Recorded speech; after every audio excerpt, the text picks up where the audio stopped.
Hello friends, Pradeep पांडा बोल रहा हूँ और आपके लिए एक और वीडियो लेके आया हूँ जो कि बजट से जो भी डेवलपमेंट्स हुआ है बजट 2023-24 में जो कुछ डेवलपमेंट्स हुआ है उसी से रिलेटेड कुछ कुछ न्यूज़ है। और मैंने इनकम टैक्स का क्या इम्पैक्ट पड़ेगा उसके लिए मैंने अलग से वीडियो बना लिया था ऑलरेडी सेम डे बजट के दिन में।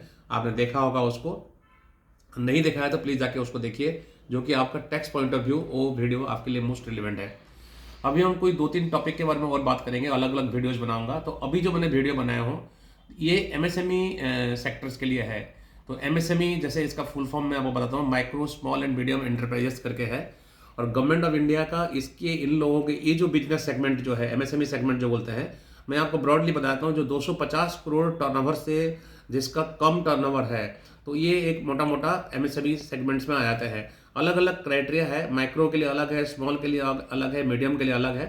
बट आप मोटा मोटा ये मान के चलिए कि 250 करोड़ टर्नओवर से जिसका कम है तो वो एमएसएमई कैटेगरी में आ जाता है। तो इंडिया के बहुत सारी कंपनी अभी एमएसएमई कैटेगरी के अंदर फॉल करते हैं। मतलब काफ़ी लार्ज कंपनी, बहुत सारे कंपनीज को हम बोल सकते हैं अराउंड 97-98% कंपनी जो इंडिया में होंगे और जो नॉन कंपनीज भी जो होंगे जिसको इस पे एमएसएमई कैटेगरीज में फॉल करते हैं। तो गवर्नमेंट ऑफ इंडिया का पिछले 2-3-4 साल से जो थ्रस्ट रहा है कि एमएसएमई कंपनीज को, एमएसएमई एंटरप्राइजेस को पेमेंट टाइमली मिले, क्योंकि एमएसएमई कंपनी जिसको सप्लाई करते हैं, बड़े कंपनीज को सप्लाई करते हैं। तो बड़े कंपनी हो सकता है, कुछ कुछ बड़े company, most of the companies time पे पेमेंट करते होंगे, बट कुछ कुछ कंपनी उनको टाइम पे पेमेंट नहीं करते हैं। जिसके लिए क्या है कि एमएसएमई कंपनीज में, एमएसएमई एंटरप्राइजेस में उनकी कैश फ्लो में इम्पैक्ट पड़ता है। अगर क्योंकि उन्होंने अगर माल बेचा है तो उनको टाइम पे पैसा मिलना चाहिए। अगर उनको टाइम पे पैसा नहीं मिल पाता है तो उनकी अपनी बिजनेस ऑपरेशंस में इम्पैक्ट पड़ता है। तो एमएसएमई कंपनीज को टाइमली पैसा मिले करके उनको कोई दूसरे बड़े बिजनेस ऑर्गेनाइजेशंस एक्सप्लॉइट ना करे, उनको मैनिपुलेट ना करे उनकी पेमेंट को लेके। तो इसी के लिए गवर्नमेंट ऑफ इंडिया काफ़ी फोकस है इसके ऊपर। और ईयर आफ्टर ईयर कुछ ना कुछ नया लेके आ रहे हैं जिसमें कि एमएसएमई बिजनेस को सपोर्ट मिले। तो इसी शहद में मैं आपको एक चीज़ बताना चाहूँगा before what exactly has come in the budget. उसको बताने से पहले मैं आपको एक और चीज़ बताऊँगा। एमएसएमई एक्ट में ही एक प्रोविजंस ऐसा है कि जिसमें ये लिखा हुआ है कि एमएसएमई कंपनी जितने भी है वो जिसको भी माल सप्लाई करते हैं उनको 45 डेज के अंदर अंदर पेमेंट मिलना कंपलसरी है। तो और ये जो रूल जो है ये सबके लिए लागू है।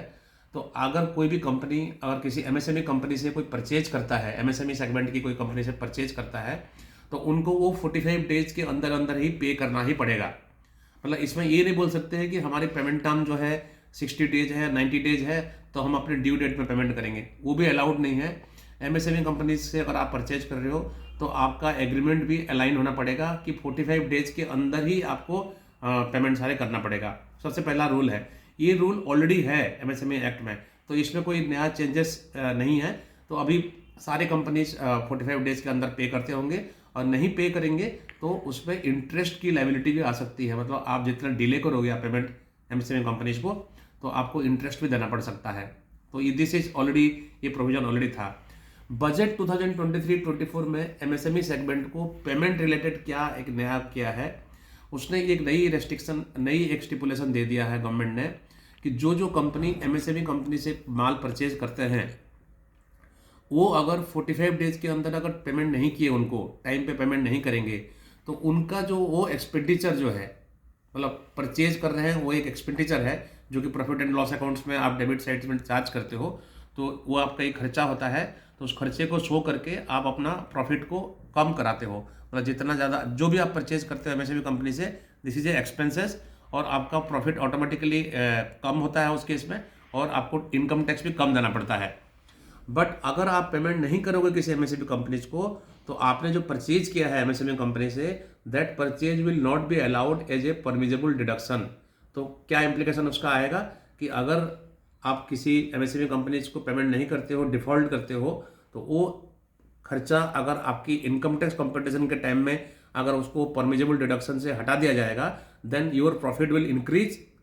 प्रॉफिट इंक्रीज होगा तो आपको टैक्स भी एक्स्ट्रा देना पड़ेगा गवर्नमेंट ऑफ इंडिया को।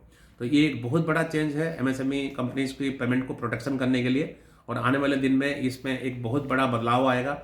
और एमएसएमई कंपनीज जो कि हमारी एक बैकबोन है हमारी इकोनॉमी के डेवलपमेंट के लिए, एमएसएमई कंपनीज, एमएसएमई एंटरप्राइजेस, एक बहुत बड़ा रोल प्ले करते हैं हमारी इकोनॉमी को आगे बढ़ाने के लिए, उनको टाइम पे पैसा मिलना शुरू होगा, ये मैं उम्मीद करता हूँ। तो ये एक डेवलपमेंट है एमएसएमई कंपनी रिलेटेड। तो आपको मैं उम्मीद करता हूँ कि वीडियो अच्छा लगा होगा। प्लीज़ अगर अच्छा लगा तो आप प्लीज़ इसको लाइक कीजिए, और आप अपने जितने भी एमएसएमई सर्किल में जितने फ्रेंड हैं, आपके जितने भी एसोसिएट्स हैं, आप इनको प्लीज़ फॉरवर्ड करके उनको एजुकेट कीजिए इसके बारे में। Thank you very much. नमस्कार।